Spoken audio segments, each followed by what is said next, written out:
Hello everybody, you have tuned in to Eric Jose on Making a Murderer on YouTube. I cover virtually any aspect of making a murderer. I go over the evidence, the documents, the photos. So if you like, stay tuned, and in the future I'll have many more videos besides the one you're about to see. Hello everybody, how you doing today? We're here today basically having another little chat with Mr. Hoddinott, one of my good friends. He's from down under. Hopefully him and I are going to be meeting very soon at the rally coming up in June here. So that ought to be fun for everybody. The shirts that we're talking about later on in this video, it's hard to see mine because my window is so small. So just to see what Mr. Hoddinott was talking about, he was referring to my Metallica shirt here, which you can obviously see says "And Justice for All." So, and his shirt, by the way, was cool. I think the shirt he wears and is wearing in this video is very cool. Paul McCartney shirt with like his signature at the top, or well, a replication of his signature.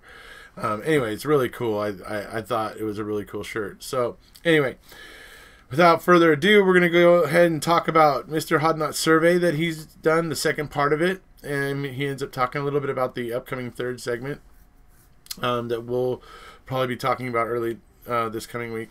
And we talk about the case, obviously, with a bit about Brendan. Some of these questions talk about the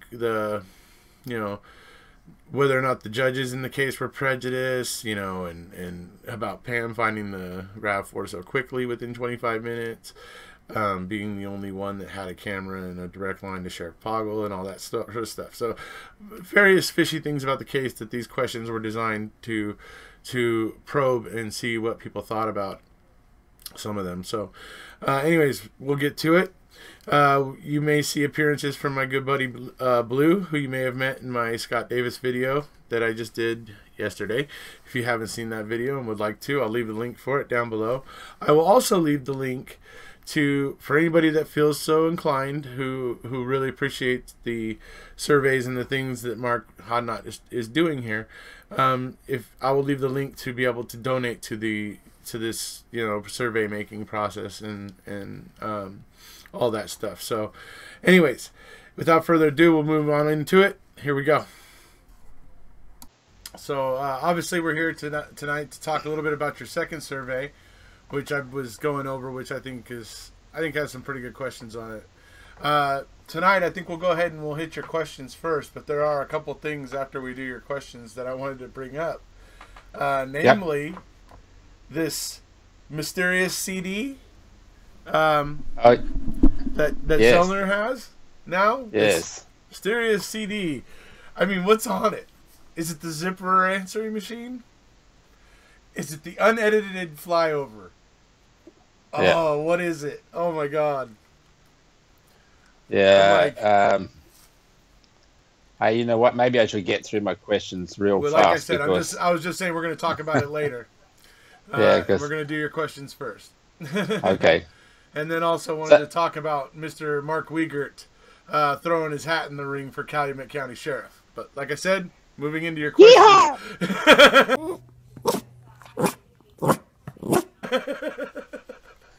I feel like doing a line dance. Yeah, so square dance. So anyways, but as I said, your questions first so that they get all the full attention that they deserve. So yeah, I have something to mention to you towards the end too, so remind me if I forget. Okay. I'm just going to bring these up on my other little device here. So yes, just as a general background, as you know, there are this is a series of 3 surveys. 2 are complete and published, and the third one is currently live and will close within the next 24 hours or so. And they're designed to elicit people's opinions about various matters discussed on social media and across both Facebook, Twitter, and Reddit.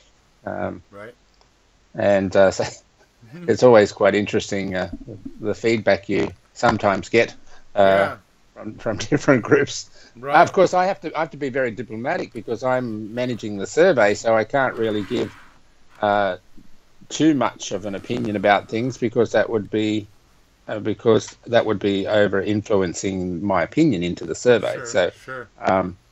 But anyway, you want to try to let it take its own shape, right? Yeah, and there's no right or wrong answers in any of this. This is just all about eliciting opinions and giving a framework within which one can judge their own opinions against what other people are thinking about topical issues. So, so I think sometimes some people. I know what you mean, though. The first time I met a troll on my channel, I mean a really bad one, it was when Brendan Dassey, when they thought he was going to be released. That's when I met this one particular person that I was just like, whoa, that's a piece of work right there. I'd seen other people who believed they were guilty and stuff, but man, this one was just so over the top. I was just like, whew. It was amazing to me that somebody could actually say things like that in a public forum. It was just like amazing. But anyways, getting on. Okay, so the first question, or in fact the first two questions have got to do with the judges in both Stephen's trial and Brendan's trial. Absolutely. And the first question was, in Stephen Avery's trial, do you believe Judge Willis acted professionally, fairly, and without fear or favour? So this question is designed to determine whether we're satisfied with the judicial arbiter process, which is the judge. And the answers offered were, yes, his behaviour was without fault. No, his behaviour included major errors which were prejudicial to the defendant.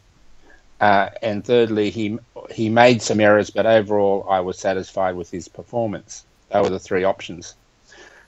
So in the first one, his behaviour was without fault, was 3% of the respondents gave that answer. Yep. No, his behaviour included major errors which were prejudicial to the defendant. That was 88%.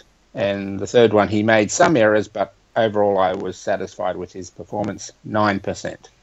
Right. So if you just summarise that, you've got 88% were concerned that he made significant errors that were prejudicial, and by and large 12% were overall satisfied. Yeah. So I thought I might just put it to you, sir, if I was just ask you to name one thing in your opinion, assuming I don't really know your opinion, I guess I really do, but what if you were to name one thing that you thought demonstrated an error of Judge Willis, what would you say that was? Hold on, let me pick which one.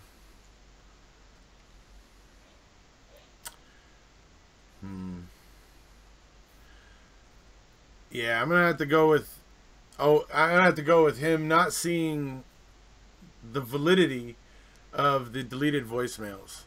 Yeah. The validity of that to a defense that's built around framing and planting and all of that sort of stuff, to not see the relevance of voicemails mysteriously disappear, being deleted at that crucial point in time when the prosecution has already, laid out their, theory that those items were burned by Stephen on the 31st.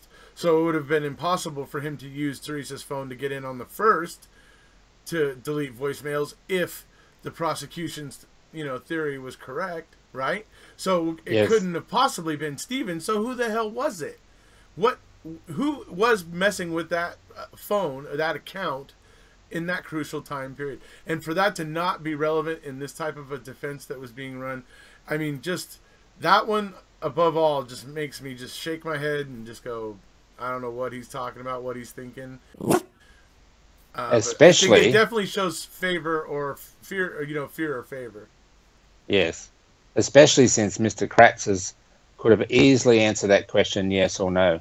You're right, and he avoided doing that. Right. So, and that's in many ways that's a principal role of a judge, to ensure that there is integrity in what's going on in the courtroom. And I agree. I think that's probably one of the most significant errors he made. That was prejudicial to the defendant. Certainly. So the question number 2 was the same question. I won't repeat it too much, except to say we were dealing with Judge Fox in Brendan's case. Right. And the results were pretty much the same.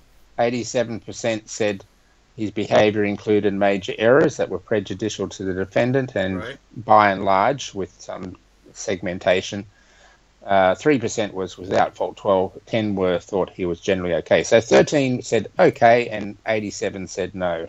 So if I know I'm putting you on the spot, but could I ask you if you could think of one thing that comes to mind that was about his actions that you thought were damning? It's for me between two things. One of them is him allowing the phone call, the prison phone call that was a direct product of Mark Wiegert and Tom Fassbender getting in to talk to him again after being coerced by his own counsel again. Yes. Yes. So allowing that in bothers me a great deal, but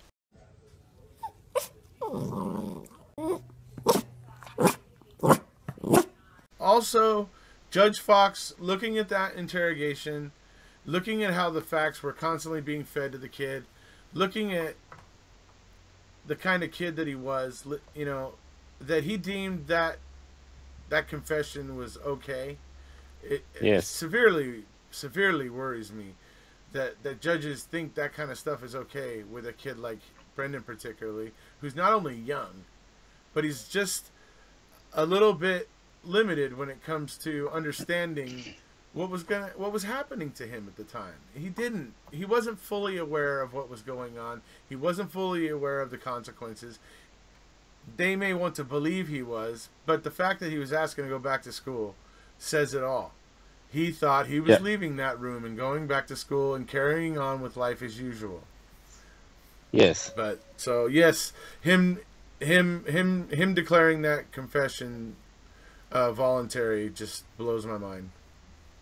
Well, I agree with that. And as you say, with that first point, it was good enough to remove Len Kaczynski as his counsel, but not good enough to remove the fruits of that ineffective counsel from the case. That's just incongruous, and that's just really bad. I mean, it's just a bad judgment. So yeah, absolutely. If you think about this whole thing, I mean, we are where we are today in Brendan's case, largely because of that.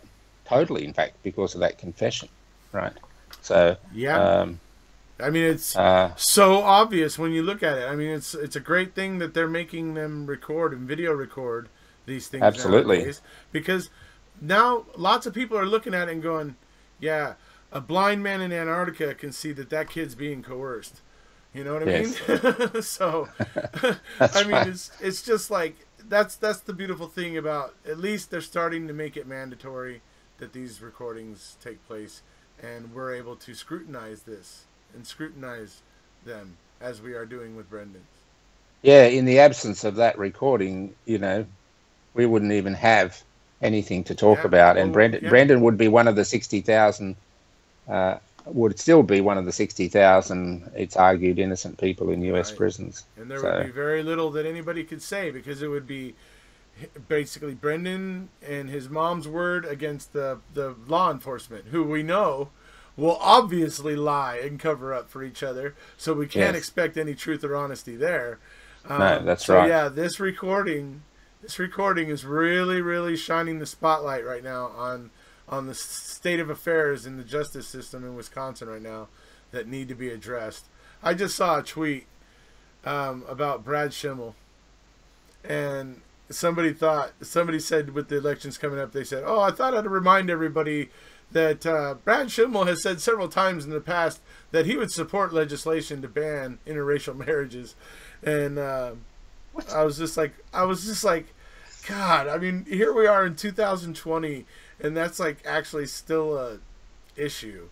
I mean, it's just like, I don't know. It seems shameful to me, but it is shameful. I mean, it's my God. I don't even want to contemplate that thought that people would think like that, you know. Okay, so I'll move on to question 3. Yes. Which was to do with Pam Sturm. Do you believe the finding of the RAV4 on the Avery salvage yard on November 5th, 2005 by Pam Sturm after just 25 minutes was just good luck. Okay. Yeah. And there was basically a yes/no response. Yes, she happened to upon it by chance, and I'm satisfied with the explanation. Mm-hmm. By chance, I mean not by chance, in the sense that she was just doing something else at the time. She was looking, right? Right. But by chance, in terms of the timing, I mean. Right. Yeah, she basically walked straight to it. Yes. Or no, I don't believe it was a chance find, and she knew, and she was directed by others who knew it was there. So the split of those two was 6% to 94%. So 94% believe she knew it was there, and she was directed to it by others who knew it was there. Yeah. And 6% no, it was just an innocent and, if you like, well researched find. I think those numbers pretty much speak. I think the reason why the percentages come out so strongly on that one is because why was Pam, of everybody, all the searchers that day, why was Pam given a camera and a phone number to get directly to Sheriff Poggle? Nobody else was given that. It was just Well, Pam. why did she even go to the Avery salvage yard and ask, I forget which one it was, one of the Avery boys, Earl. Chuck or Earl, to go on it when no one else had asked that? Everyone else is standing off. Somebody had been there actually previously. So why did she particularly go and ask when no one else had asked to do a research? Yeah, somebody had already been by there on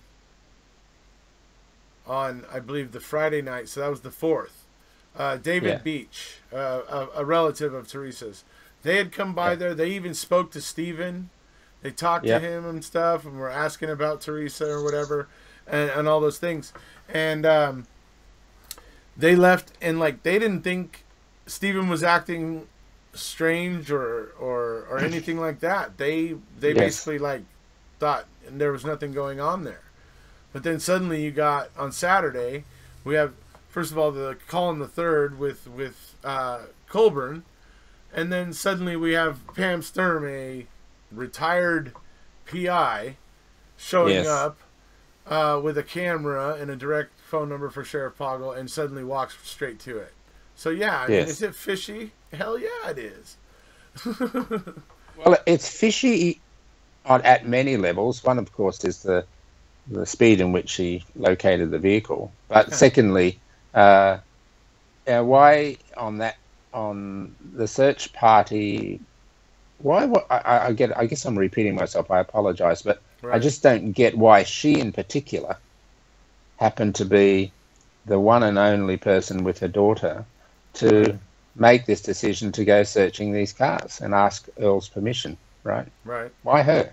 Why didn't she Ryan did walk do that? up Why and didn't ask. Scott? It was like she had it in her mind when she showed up that day.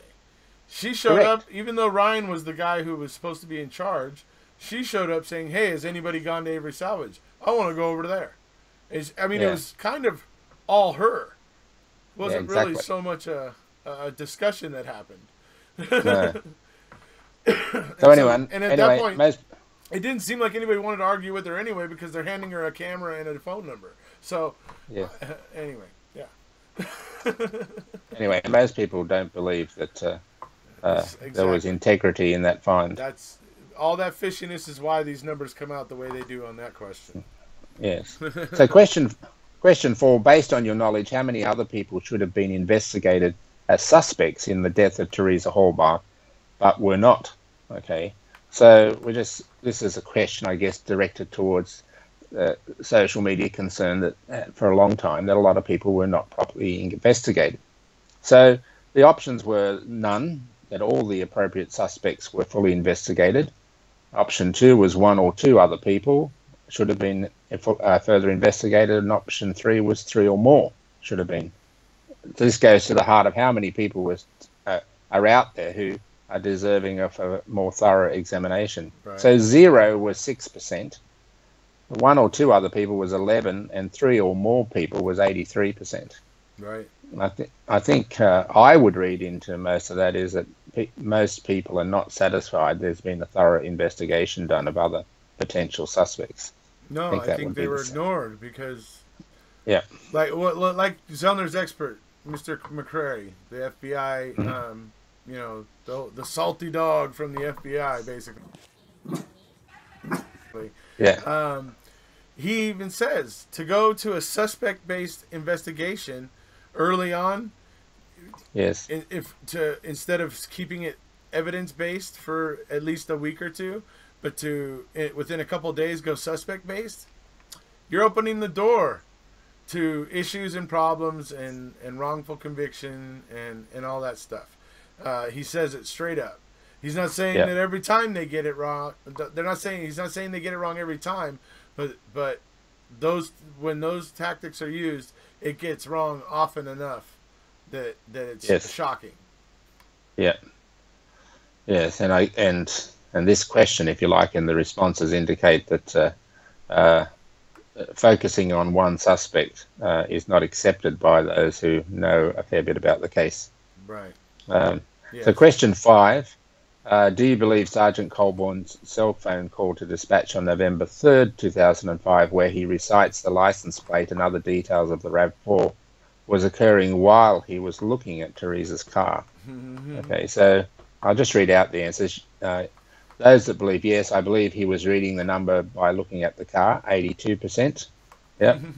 No, I believe he was simply confirming with dispatch that the license plate details he had received from he said he had received from Detective Wiegert. Except that Lieutenant Wiegert says that he didn't give those to him. But anyway, go ahead. Yeah, that doesn't matter. Come on. The last one, I'm not familiar with this call and cannot offer an opinion. That's 5. So we've got 82% believe that he was looking at the actual 5%? Car. Wow. Okay. That's wow. Yeah. I like that 5% there. You know why? As a researcher, it tells me that I've got a valid sample, right? Yeah. Because I've got a bunch of people who have opinions who don't know what this matter is. So that means I haven't got, just one-sided opinions there. So. I'm just shocked anybody that can have an interest in MAM and not remember the call to dispatch where he calls in that plate. But yeah, it's cool. Yeah. Interestingly, there's been a lot of discussion on Twitter of late about from I think our friend TikTok and others about whether that call was actually on the 3rd or in fact on the 4th. Oh really? And going to I won't bore you with the detail because there's a lot of stuff around the back of that. But if it's really on the 4th, it changes a whole lot of other things. Certainly. Because of who was the person. They were matching who was the phone operator at dispatch. Right. I think you might recall Lynn was the name of the lady. Right. Well, Lynn, if you go to the 3rd, if we take that as the date, she wasn't on duty at that time, right? So, so you can trace the truth about whether it was the 3rd or the 4th based on the roster schedule of Lynn, the dispatch. Right. There are certainly some. That's interesting. That's actually very interesting. I just get blown away with the ability of some people and time to do some of this research they do. Oh my God, they just get deep into the detail.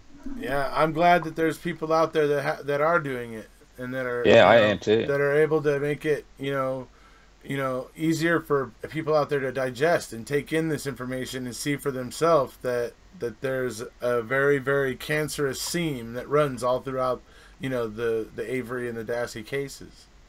Yes. So I say cancerous because I feel it's a fitting adjective. So anyway. Yeah, I agree. But that issue and this call issue, which obviously most people believe he's looking at the car, could well be on the Friday, not on the Thursday, the 3rd on the Friday,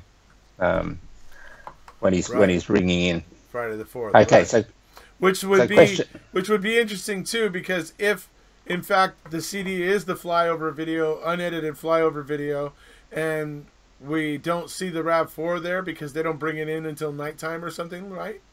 Yeah. If we don't see the RAV4 there, because that part's edited out of the November 4th video at the moment. Yes. That's something that people have always complained about. So what some people are saying, if that's what it is, wouldn't that be cool? And if the RAV4 isn't there in that flyover video, it would kind of just basically prove that the RAV4 was moved there. correct. So I mean, I have no interesting stuff. Yeah. God, there's so many issues around that. The gentleman who lives nearby who saw that Yeah, a car like the RAV4 and the white and the Jeep white Jeep going right. in and only one car coming out, the white Jeep, all that stuff, you know. Right.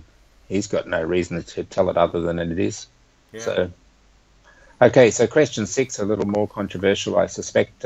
Do you believe Bobby Dassey's testimony about seeing Teresa Holbach walking towards Stephen's trailer, within 20 yards, by the way, the evidence is, on the afternoon of the 31st of October 2005, contrary to Stephen's own account? Is this evidence that I believe? Oh, well, the answers were yes, I believe Bobby Dassey is accurately outlining what he saw. No, I don't believe Bobby Dassey's testimony is at all reliable on this point. Next one is I'm unfamiliar with this issue and cannot give an answer either way. And last one, I'm unsure who is telling the most accurate account of Teresa's actions that afternoon. So this issue where Stephen, I know you know this, but I'll repeat it. That's a kind of a pretty honest answer. The fence sitter's right there. But anyway, go ahead. Yeah. Sorry. Yeah. So as we know, Stephen, the basic story, as we can tell, Stephen says she came, took the photos, he paid her, she gave him a copy of the Auto Trader magazine, and she left. Right. And Bobby says, I won't go into the fine details, says no, he saw when he went out hunting, when he was watching her, he saw her walk towards Stephen's trailer within 20 yards. And when he went out hunting some minutes later, she wasn't there, but a car was there, right? So there's a direct conflict of account there. So we're trying to ascertain what people thought about it. So those who believe Bobby was accurately outlining what he saw was 4%.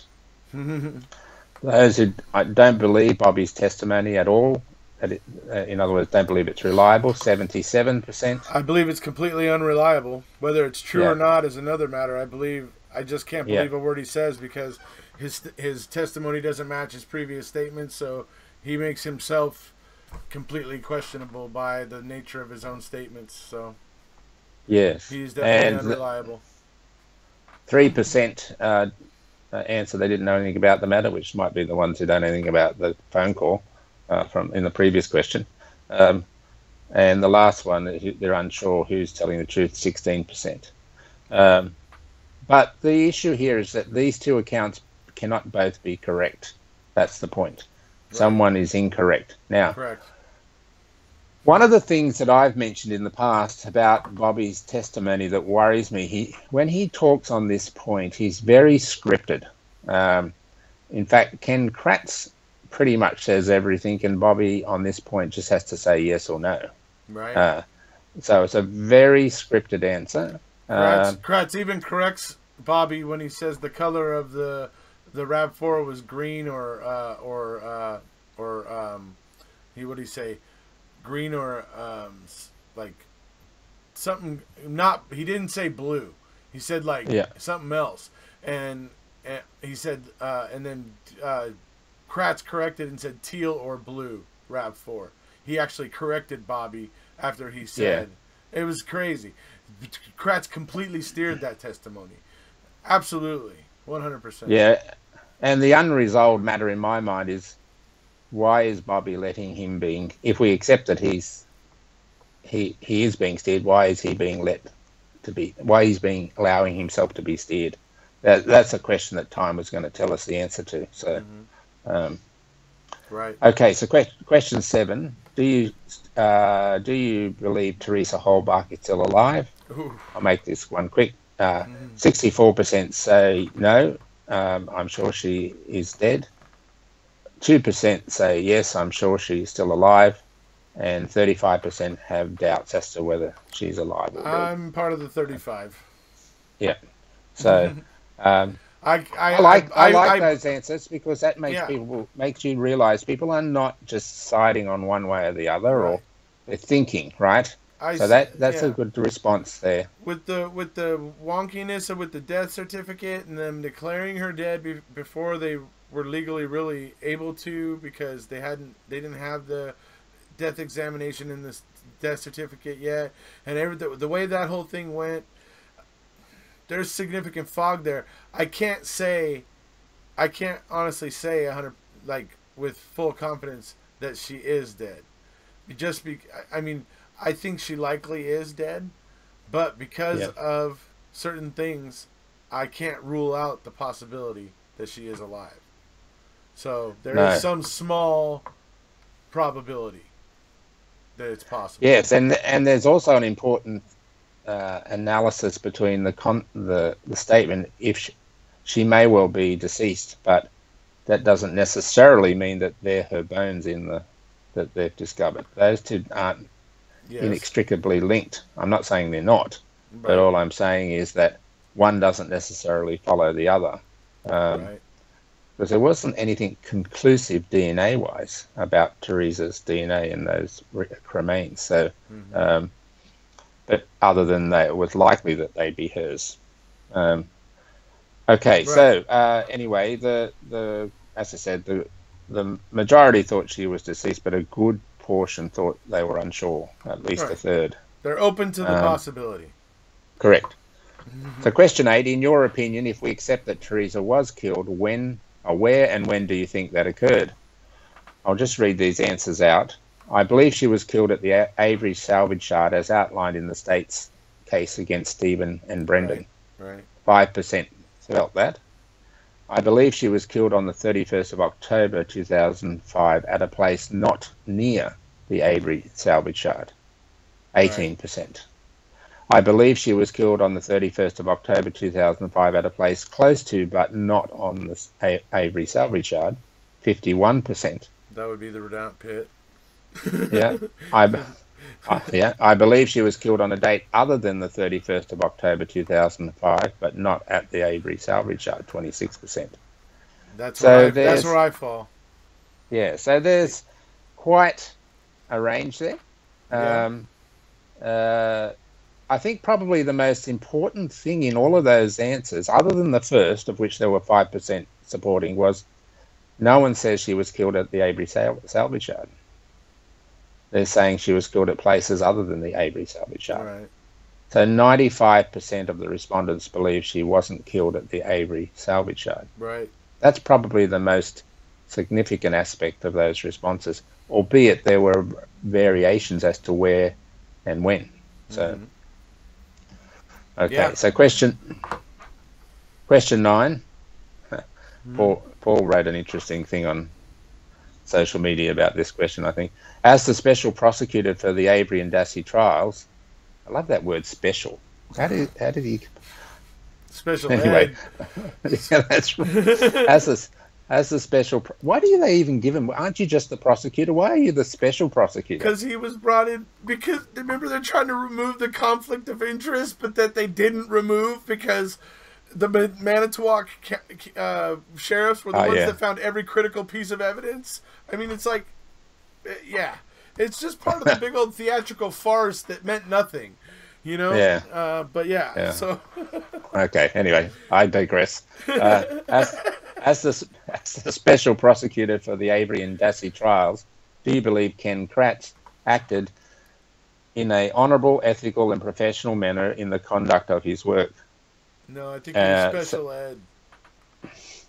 So, first answer, yes, it's a tough job, but I believe he did things fairly and we should be grateful to him and his team's considerable efforts. 2%. No, I believe Mr. Kratz's behaviour both inside and outside of the court was despicable, dishonest and grossly unprofessional. 92%. And last one, I have mixed feelings about Mr. Kratz's conduct. He wasn't great, but he wasn't the villain he's often made out to be either. 6%. So I admire their objectivity. Yeah. So, yeah. I mean, sorry, Ken. No matter what goes on here, your behaviour was not acceptable. Simple as that. Oh, it's like recently on Twitter, I saw where he had responded to something somebody said, and he was like, "Oh, yeah, these sleuthers or whatever, they're all about whatever it takes, or the ends justify the means, basically, right?" Yeah. So I read it and I just looked at it and went, "You got to be kidding me!" So I immediately responded, "We," and then I put in parentheses, we believe in justify the means, and then I dropped a line and I said, how many Brady violations are you looking at? That's right. Oh my lord. Good. Okay, question 10. We've got 12 in total. So All uh, right. 10 was with respect to Stephen Avery's defence team, because the previous one was about the prosecution. With respect to Stephen Avery's defence team of Dean Strang and Jeremy Buting, I have the following opinion about their performance. First one, I believe they conducted themselves professionally and did an okay job, but could have been more thorough. 61%.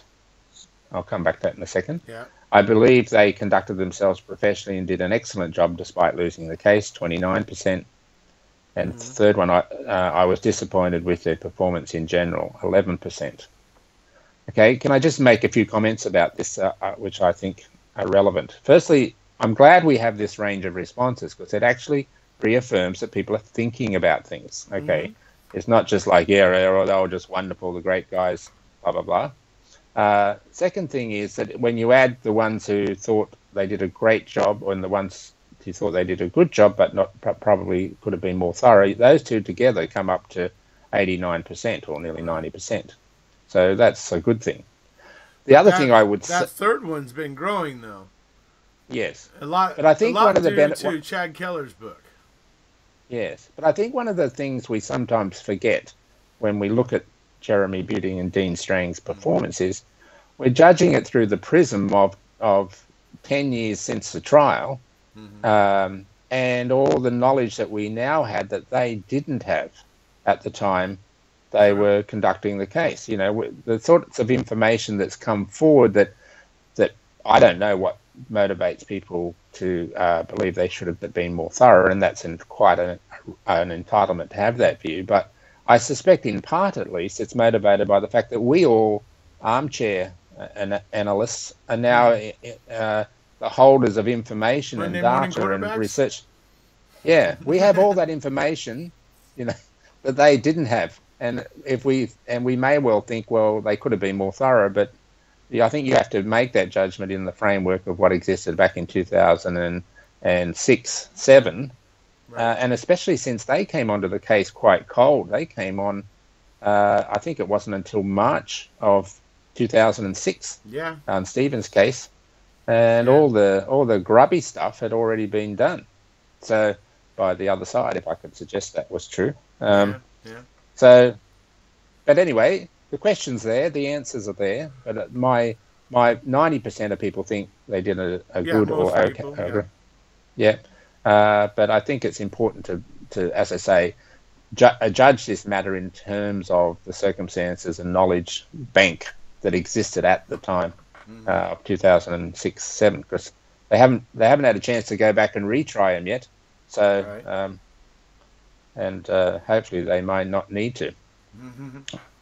Okay, so question 11, this is more to do with the actual documentary. After watching the documentary series Making a Murder and given my present understanding of the case, my thoughts about it are, I believe the documentary was balanced in its presentation, given the time limitations of such a presentation.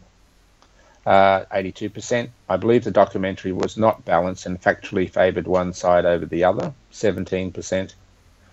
I believe the documentary was a waste of time and did little to add to our knowledge of the US criminal justice system, 1%. And the last one, I haven't watched the documentary, so 1%. Wow. So, but overall, most people thought it was balanced. 82% thought it was balanced. Yeah. I would say, I would honestly, this may shock you, I would say it wasn't balanced. I would say, though, that they offered the prosecution a chance to make it balanced.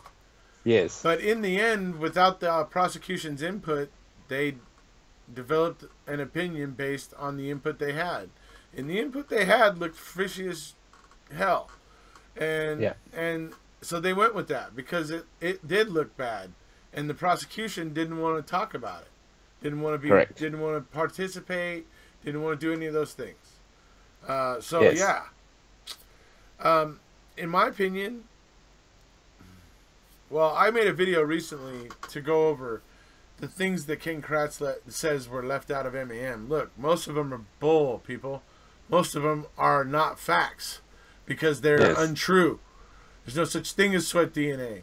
The only reason he talks about sweat DNA is to make the idea of planting DNA seem more ridiculous by him making you think you need liquid sweat from Stephen Avery. You don't. You need a swab of a maybe just some sensitive area of his body, like a cheek, inside of a cheek, or a groin, or an armpit, somewhere where you're sweaty or whatever, so that the cells are kind of naturally ready to come off on the swab.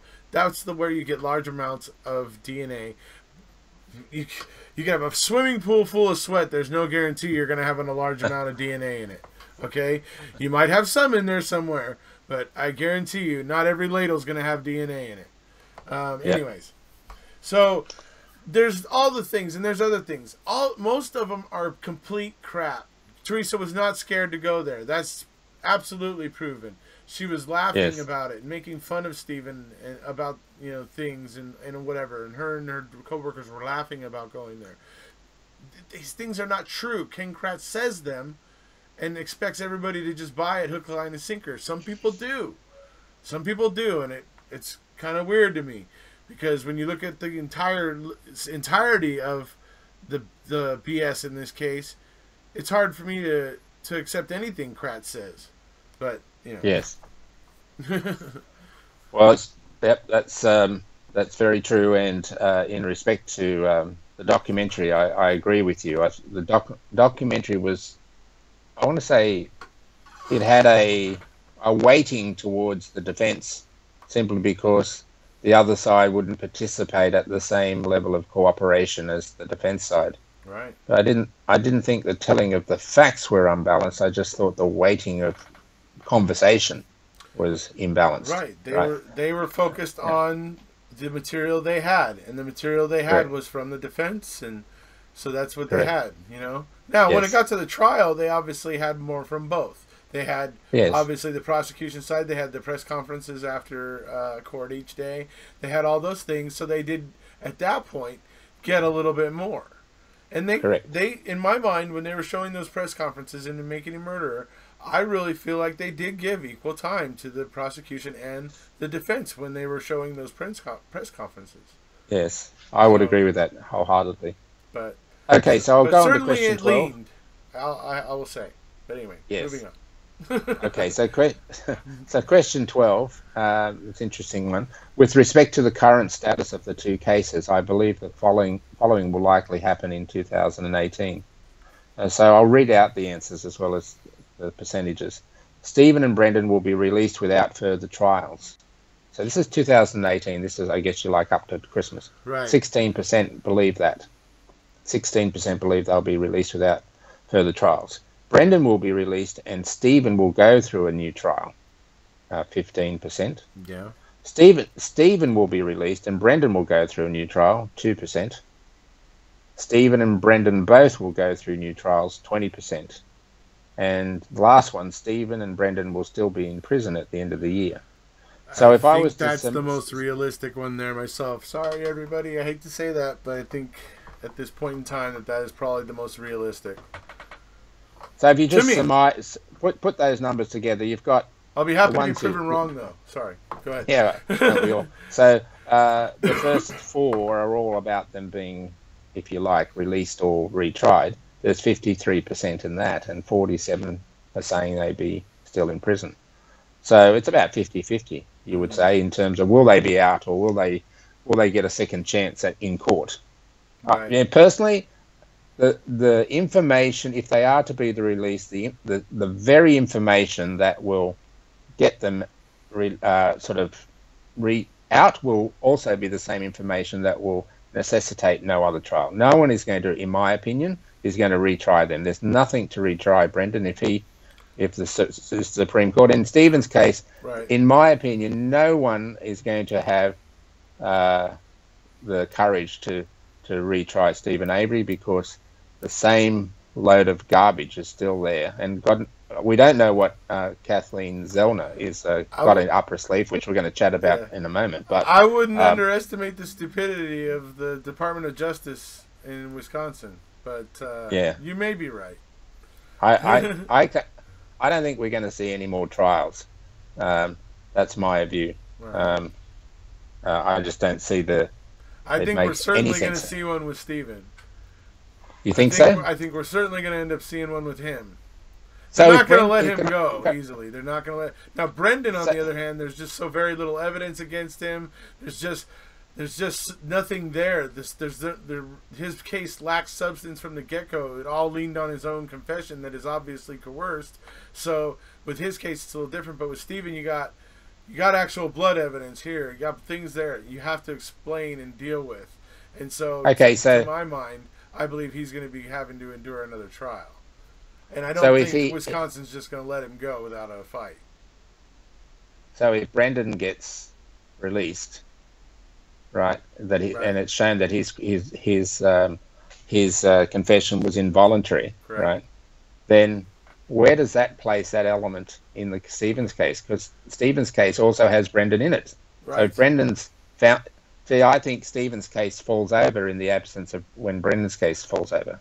Well, I believe that it would help Stephen's case at that point because it would cast a shadow of, wait, what the heck's going on here? Why did this kid get coerced in the midst of all this here? People may start to finally ask the questions and look a little deeper. And we needed to be those people there in Wisconsin. We needed to be the locals.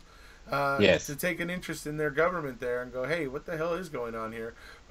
The world is looking at us and they're thinking we're a bunch of yokels and idiots. What's going on here? And they do. They need to take a chance. They need to take an interest and figure out what's going on. In my opinion. So they're the results of survey number 2. Survey number 3 is out there. Could I just encourage people who haven't already made a contribution to the survey to do so, and I'm sure you'll encourage that on your YouTube channel there too. So if I could just we'll put the link to the donation. We'll put the link to it down in the info below the video, folks. Yeah, and the third survey, it's a really important one. I believe it's probably the most important one, even though there's nothing more important, if you like, than getting Stephen and Brendan out. The third survey is about law reform, because if we don't have law reform, we can just get another lot of Stephen and Brendans, right, as we know already exist anyway. So this survey is really important in terms of, potentially a road towards a solution that would prevent this from happening in the future. All right, so let's go on to the CD, and we're not talking about AC/DC or Metallica, Metallica, or Paul McCartney. There's a nice shirt. That's a pretty nice shirt. I like it. Yeah. So, hey, by the way, he had a tour late last year. He was out in Australia. Oh, cool. And unfortunately, I didn't go. I bought some tickets for a family member, and they gave me this T-shirt. But they told me, because he's got to be knocking on 70, 71, 72. They said he's almost 80, actually. Oh, is he? Well, I tell you, they said he was absolutely magnificent, right? Magnificent. And he takes care of himself. Yeah, so his voice is still there, and he's still got his stage presence and all that. So anyway, separate thing. So let's go to the other CD. So it's like, the talk is all about this CD that she now has. It was just turned over to her in the last couple of weeks. I guess the prosecution just suddenly up and, here, at this point, after all her motion and everything had all been dismissed by Judge Sukovitz. Now here's this CD that has clearly been hidden and is now popping up at this point in time when she's trying to go to appeals court to try to get this thing. Look at what a mess it is. It's just ridiculous. So what's on this CD? Ooh, I don't know. I don't know which one I hope more. I don't know if I hope it's the Zipperer message where we find out that Teresa was coming there after the Averys, and or something like that, or if it's the unedited flyover video from the 4th where there is no RAV4 on that ridge where it should be, or it doesn't have a hood leaned up against it or something, you know. But anyway. Yeah. And on that point, I was mentioning to you earlier about the doubt about whether the Andrew Colburn's call was on the 3rd or the 4th. There's in that discussion that's going on is they believe the dispatch logs were edited during that period as well. Despite all, there's a lack of calls going on or the recording of calls in terms of the dispatch log during that period when all this activity is going on. So maybe the CD might have some of that on it too. Right. So yeah. So I guess we've got. What do you think? Are we talking about something? It's the 21st. It's Monday, isn't it? The big date that she had to do something by. Or? Well, yeah, I think so. Well, I know she did just file for a higher word count, and she was approved. She was approved for that. So this is gonna be a long one, folks. This motion, another, I don't know how many pages it's gonna be. I don't know if it's gonna be 1,000, but it may be from what I'm understanding, maybe possibly 400 pages or so, or between 4 and 5. You're gonna have some homework, mate. Oh, that's gonna be a lot to read. But well, at least I'm gonna finally read Jerry's book on the plane to Wisconsin for the rally. So. Hey, by the way, I wanted to mention to you, yesterday I was in the afternoon watching the royal wedding between Meghan and Harry, right? Yeah. And there were huge crowds out there at Windsor Castle. A beautiful day for them. And I saw the television camera scanning around, and I saw a guy in the crowd with this T-shirt on, and on the front of the T-shirt it said, "Ask me about the control question." I wish.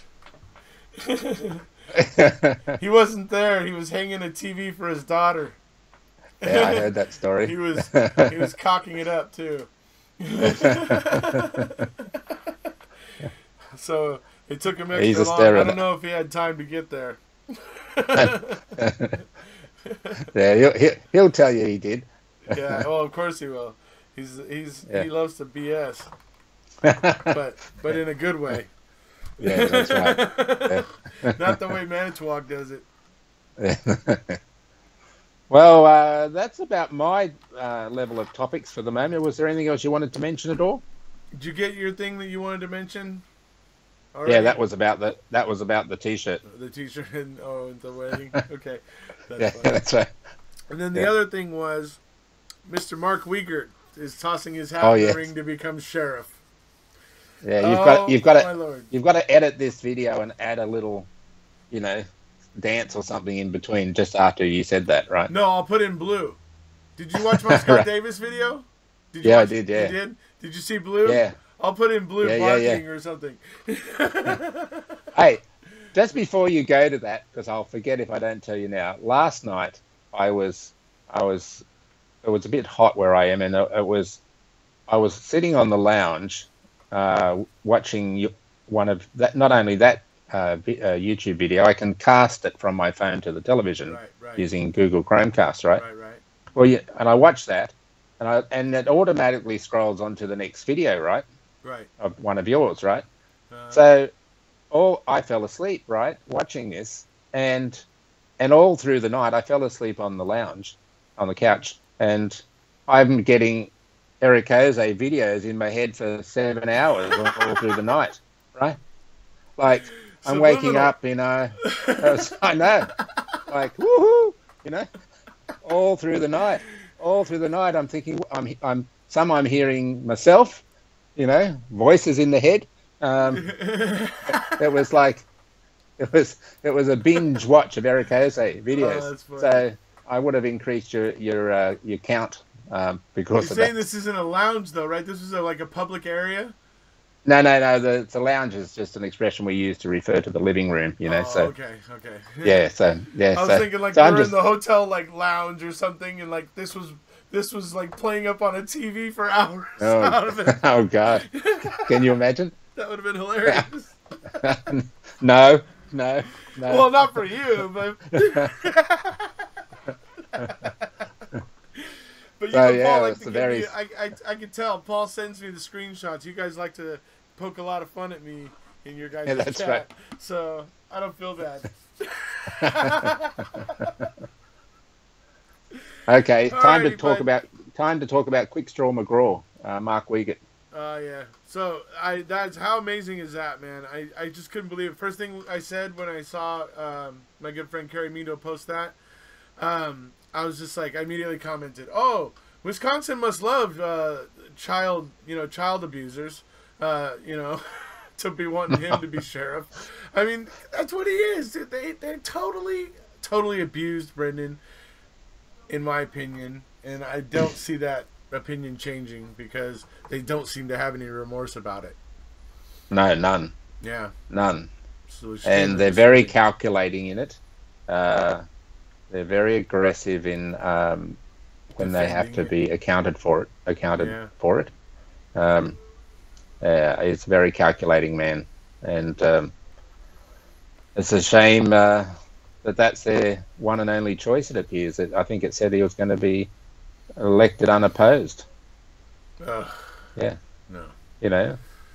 I hope people get involved, dude. Wisconsin needs to not move in the wrong direction. We need to start moving in the direction of giving the minors in your justice, in your legal system there a little bit more protection. Not putting people like Mark Wiegert in positions of power to create more of them. Yes. Man. Unbelievable. Unbelievable. So. Well, I'll be back when the third survey is complete and compiled, which probably will be on Monday, I think, and we'll arrange a time to have another chat. Sure. It's interesting with the surveys because with all the surveys, after you get through about 70 or 80 responses, the overall percentages don't change much. I say that not to discourage people from putting their answers in, because I really want as many as possible. Yeah. But it gives a high level of reliability to the numbers, and there's some interesting responses to because I get to see the summation of them as they go along. There's some interesting responses to them so far, so that'll be a good discussion to have when next we meet. Well, either that or even before that, I may be trying to arrange a group call with you and I and the Scotsman to just sit and kind of have a round robin there with Mr. Capaldi. Oh God! I want to see. I mean, if nothing else, it's just going to be an experiment at least to see if I can group more than if I can group more of these together. So I think we might try it through Messenger, or we might also try a group call through Skype, and we'll play with it a little bit. But I figured, we could do it. We could make it like the Three Musketeers or something. So, well, I don't know. We could call it Three Musketeers, but seeing as two of my partners here are in countries that don't have guns. That's right. Yeah. But yet still have still have the same level of homicide rates. It's just where there's a will, there's a way. People used knives instead of guns. But we could call it the three beer-atiers. We drink ourselves to death, right? So. Ale. Yeah, exactly. All right, Alrighty, my friend. It's been a pleasure. Thanks very much for speaking with me, and enjoy the rest of your weekend as well. You too, buddy. Have a good one. Okay. Take care. Bye now. Bye-bye. That about wraps it up for today. It's always a pleasure to talk to Mr. Hoddinott. Always a pleasure to see my good friend Blue. I hope you all feel the same. Anyways, if you haven't already, please hit subscribe, and we'll see you.